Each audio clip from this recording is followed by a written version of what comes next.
Carl Jung descobriu que as mulheres carregam inconscientemente um arquétipo masculino chamado imus. Segundo ele, esse arquétipo molda as expectativas inconscientes que as mulheres têm sobre os homens. Quando essas projeções se ativam, podem surgir idealizações intensas e até fantasias românticas obsessivas. Jung observou isso em diversas pacientes mulheres, profundamente atraídas por figuras que personificavam seu ânimos ideal. Ele chamou esse fenômeno de projeção arquetípica. Neste vídeo, você vai entender como o ânimos funciona. Por ele pode dominar os pensamentos de uma mulher, e como grandes pensadores identificaram padrões semelhantes em diferentes culturas, existe algo que você faz quando gosta de uma mulher que está destruindo qualquer chance que você tem com ela, e você nem percebe que está fazendo. Eu vou te contar o que é. Mas primeiro preciso que você seja honesto comigo. Quando você gosta muito de alguém, o que acontece? Você fica checando se ela viu sua mensagem, cancela seus compromissos. Caso ela queira sair, concorda com tudo que ela fala para evitar qualquer conflito. Soa familiar há 200 anos. Schopenhauer já sabia: quanto mais você demonstra que precisa dela para ser feliz, menos ela te quer. Não é sobre ser babaca, é sobre ter uma vida tão interessante que ela quer fazer parte. Não completar o vazio que você tem, quando você para de precisar da validação dela para se sentir bem. Alguma coisa muda. Ela começa a se perguntar: por você é diferente dos outros? A real é: nenhuma mulher quer ser o centro do seu universo. Ela quer estar orbitando ao lado de um homem que tem seu próprio universo em simbiose, porque mulheres brigam por homens que nem são os mais bonitos do grupo. Darwin passou décadas estudando competição sexual no reino animal. Descobriu algo perturbador. Fêmeas de várias espécies preferem machos que outras fêmeas já escolheram, mesmo quando existem opções melhores disponíveis nos humanos. Esse padrão é ainda mais intenso. Darwin documentou casos onde mulheres da alta sociedade londrina disputavam homens medíocres, só porque outras mulheres os queriam. Primeiro, não era sobre o homem, era sobre vencer a competição. Um exemplo histórico brutal. Lord Byron era manco, instável, emocionalmente e moralmente questionável. Mas as mulheres mais desejadas da Europa se destruíam para conquistá-lo. Por quê? Porque cada uma sabia que as outras também o queriam. Darwin percebeu que mulheres avaliam o valor de um homem através dos olhos de outras mulheres. Se nenhuma mulher te quer, você deve ter baixo valor. Se várias te querem, você deve ser especial. A ativação da rivalidade funciona, mencionando outras mulheres, casualmente, nunca de forma ostensiva. Uma amiga me disse algo interessante. Ontem estava conversando com minha colega sobre isso, uma mulher do trabalho. Tem uma teoria. O cérebro feminino interpreta essas pistas como evidência de que você tem opções, e quem tem opções tem valor. Quem tem valor desperta a competição. Mas existe uma linha perigosa aqui: mencionar demais vira vulgar, ou parece necessidade de atenção. Mencionar de menos não ativa o instinto. O próximo conceito é sobre tempo, algo que pode transformar disponibilidade em escassez e tornar cada momento com você mais valioso que ouro. E vai te mostrar algo ainda mais sutil, que te fará entender qual é a diferença entre um homem que está sempre disponível e um que está sempre ocupado demais. Maquiavel descobriu isso. Observando os comerciantes de Veneza, os mercadores mais bem-sucedidos nunca estavam desesperados para vender, eles criavam urgência no comprador. Não em si mesmos, o mesmo princípio se aplicava aos relacionamentos, quando Maquiavel cortejava a filha de um banqueiro. Florentino, ele fez algo contraintuitivo. Em vez de maximizar o tempo com ela, ele o restringiu drasticamente. Aparecia apenas 2 vezes por semana, por exatamente 2 horas. Nunca mais, nunca menos. Ela começou a organizar a vida inteira em torno desses encontros. As outras atividades se tornaram apenas intervalos entre os momentos com ele. Maquiavel havia transformado sua presença de comum em preciosa, através da escassez artificial. O que é abundante perde valor, o que é escasso ganha poder. Anotou Maquiavel em seus diários pessoais. Ele observou que mulheres valorizam tempo masculino proporcionalmente à dificuldade de obtê-lo. A escassez temporal funciona porque ativa a psicologia de perda. Quando alguém tem acesso limitado a você, cada momento se torna mais intenso. Quando alguém tem acesso ilimitado, você se torna parte da rotina, e rotina gera tédio. Maquiavel criou regras específicas. nunca estar disponível no mesmo dia que ela pedia para se encontrar, sempre ter. Existe um paradoxo pouco explorado sobre o tempo. Aquilo que é escasso se torna precioso, enquanto o que é abundante perde valor. Maquiavel, observando os comerciantes mais respeitados de Veneza, percebeu esse padrão e o aplicou aos relacionamentos. Os mercadores bem-sucedidos nunca estavam disponíveis demais, nunca imploravam por vendas. Eles sabiam algo que muitos homens modernos ignoram. A urgência deve estar no outro, não em si mesmo. Maquiavel aplicava esse princípio também no amor. Quando cortejava a filha de um banqueiro florentino, ele fazia algo que muitos julgariam insensato.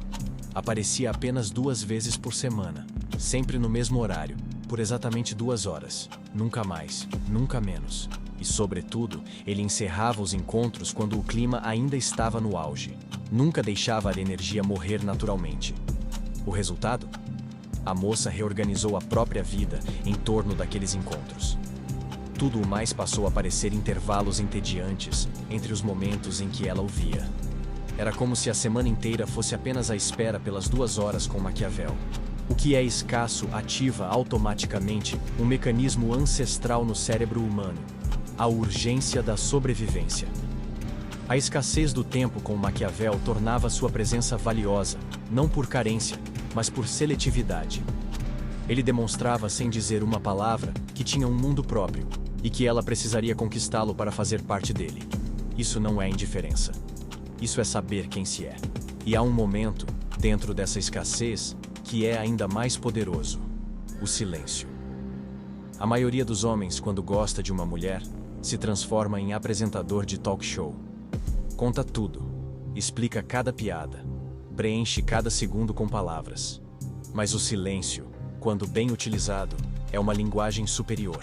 É a linguagem da presença. Nietzsche entendeu isso quando conheceu Lou Andreas Salomé.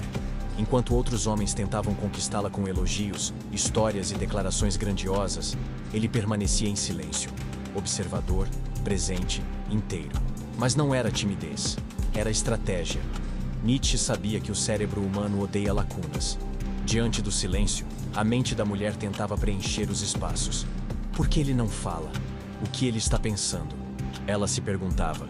Ele se tornava um mistério, algo que ela queria decifrar.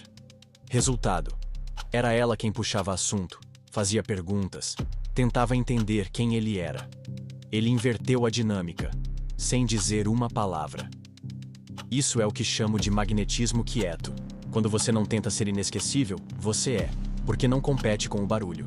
Você se torna diferente, não pela aparência, mas pela energia que emite. Nietzsche tinha uma regra: revele sempre menos do que ela quer saber. Se ela pergunta sobre seu trabalho, fale apenas de uma parte.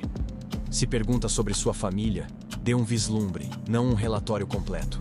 Isso não é ser evasivo, é deixar espaço para que ela tenha vontade de descobrir. Quando você entrega tudo de uma vez, ela não precisa buscar mais nada. Ela para de ter fome. E aqui entra um erro que quase todo homem comete sem perceber: o medo do confronto, a incapacidade de discordar. Quando gosta de uma mulher, o homem concorda com tudo, evita conflitos. Mas a verdade é que sem tensão não há polaridade, e sem polaridade não há atração. Veja o exemplo do Coringa e da Harley Quinn, um vilão instável, perigoso, e ainda assim ela se torna obcecada por ele. Por quê? Porque ele desafia tudo o que ela acredita. Ele questiona sua moral, sua lógica, sua visão de mundo. Isso não a afasta, isso a fascina. Porque mulheres não querem controle total, elas querem sentir. Nietzsche escreveu: você precisa ter inimigos para saber quem você é. O Coringa era autêntico, nunca moldou suas ideias para ser aceito. E isso o tornava impossível de ignorar. A autenticidade é rara. E tudo que é raro é valioso. Quando você concorda com tudo, ela não precisa pensar. Quando você discorda, ela é forçada a se posicionar, a revelar quem realmente é.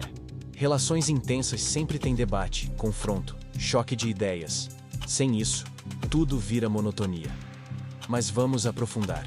Carl Jung passou mais de 30 anos tentando entender um fenômeno curioso. Por que algumas mulheres permanecem obcecadas por homens que conheceram por poucos minutos? A resposta estava nos sonhos. Jung percebeu que as mulheres sonhavam com um arquétipo, o homem misterioso. Aquele que possui segredos, camadas, algo que não se entrega de imediato. Esse arquétipo não é consciente, ele atua nas profundezas da psique feminina. Jung testou essa teoria em sua própria vida. Quando conheceu Emma, sua futura esposa, ele aplicou o que chamou de técnica das camadas. Nos primeiros encontros mostrava apenas o psiquiatra, depois o pesquisador. Meses depois, o místico. E só anos depois revelou o homem atormentado por visões. Cada parte dele era descoberta, não oferecida. E cada revelação parecia uma conquista para ela. Isso é vital. A mulher precisa sentir que está descobrindo o homem, não recebendo informações gratuitas. É o princípio da exploração, o instinto de caça. Quando tudo é entregue na primeira conversa, o desejo morre. Jung desenvolveu até uma frase padrão.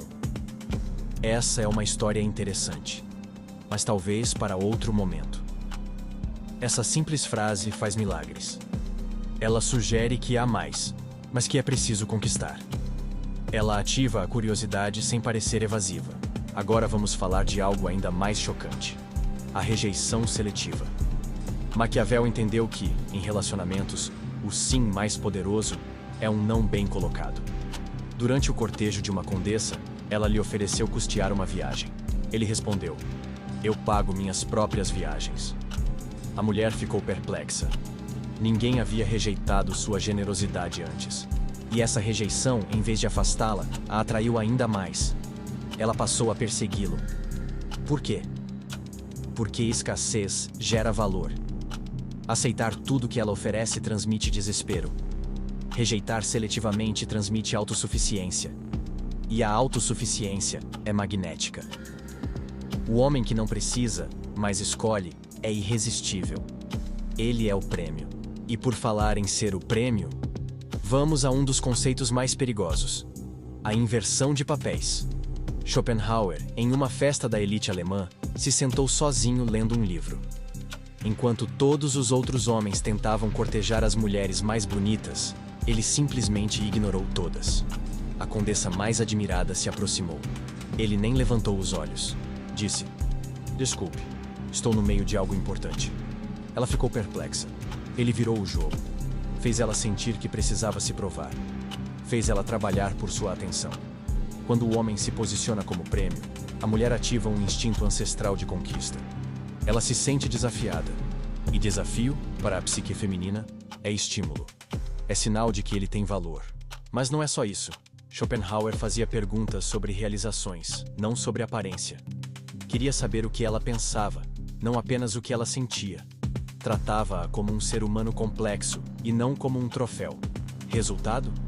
Mulheres acostumadas a serem desejadas por sua beleza se sentiam profundamente atraídas por ele, porque ele oferecia algo que elas raramente encontravam: respeito intelectual combinado com desafio emocional. Mas nada se compara ao último estágio: a individuação.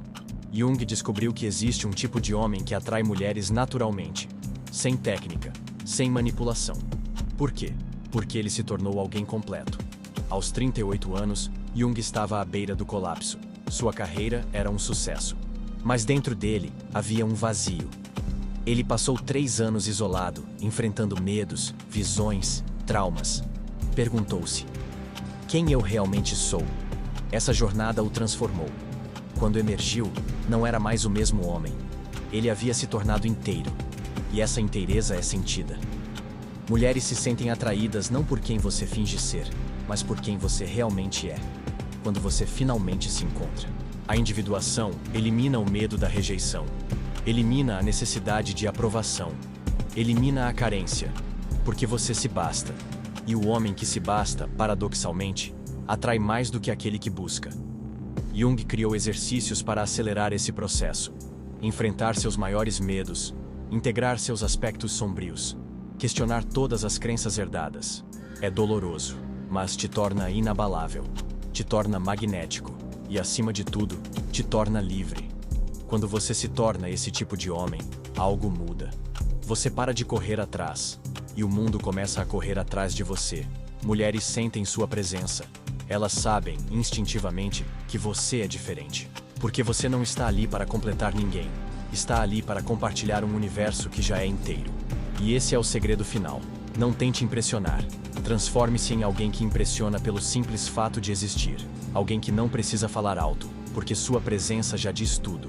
Alguém que não precisa ser desejado, porque já carrega dentro de si tudo aquilo que os outros estão procurando. Esse é o homem que as mulheres não esquecem. Esse é o homem que você pode se tornar.